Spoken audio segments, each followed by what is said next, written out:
Hello' everyone, আশা কৰোঁ সকলো ভালে আছে আৰু মই মোৰ চেনেললৈ সকলোকে স্বাগতম জনাইছোঁ। তেতিয়াহ'লে বলক ভিডিঅ'টোৰ মাজলৈ। আৰু আজি বতৰটো বৰষুণ দি আছে আৰু ভালো লাগিছে, বহুদিনৰ মূৰত বৰষুণ এইদৰে দি আছে।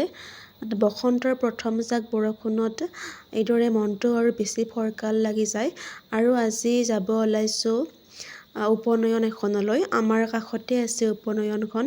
এয়া আহি পালোঁ উপনয়নলৈ আৰু এয়া মই বহি আছোঁ।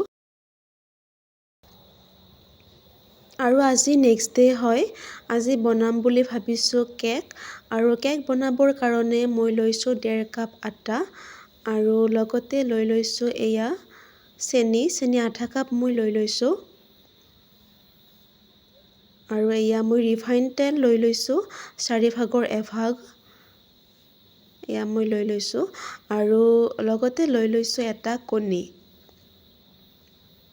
এয়া কণীটো মই লৈ লৈছোঁ। লগতে এতিয়া মই ধুনীয়াকৈ এইখিনি ফেটি ল'ম।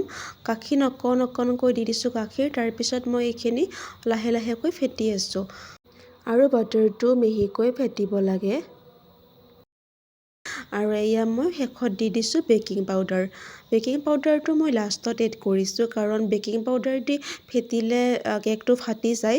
সেয়েহে মই বেকিং পাউডাৰখিনি পিছত ফেটি উঠি কিনে দি দিছোঁ। আৰু এতিয়া মই অকণমান সময় লাৰি দিছোঁ। লাৰি দি এইখিনি দেখিছেনে কি ধুনীয়াকৈ এডাল ৰিবনৰ নিচিনাকৈ পৰিছে। তাৰমানে কেকটো বনাবলৈ আমাৰ পাৰফেক্ট হৈছে। আৰু এয়া মই এটা বাচনত ধুনীয়াকৈ আটাৰ গুড়া অকণমান সানি লৈছোঁ আৰু এয়া বাটাৰখিনি ধুনীয়াকৈ মই দি দিছোঁ। আৰু মই কেকটো প্ৰেছাৰ কুকাৰতে বনাম বুলি ভাবিছোঁ। এয়া মই তাৰ কাৰণে প্ৰেছাৰটো অকণমান প্ৰিহিট হ'বলৈ দিছোঁ। এয়া আগতীয়াকৈ প্ৰিহিট হ'বলৈ দিছোঁ।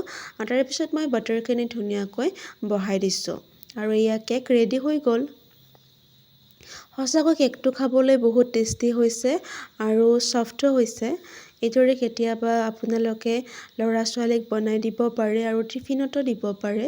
যিহেতু আটাৰে বনাইছোঁ বা আপোনালোকে আটাৰে এইদৰে বনালে বহুত স্বাস্থ্যসন্মত হয় আটাটো। আৰু মই ময়দা ইউজ কৰা নাই। আৰু ঘৰতে এইদৰে কেক বনাই আপোনালোকেও চাহৰ লগত খাব পাৰে, নাইবা টিফিনতো নিব পাৰে। যদি ভিডিঅ'টো চাই ভাল পালে লাইক কমেণ্ট আৰু ছাবস্ক্ৰাইব কৰি দিব। আজিলৈ ইমানেই আছিল। আশা কৰোঁ ভিডিঅ'টো চাই ভাল পালে। বাই।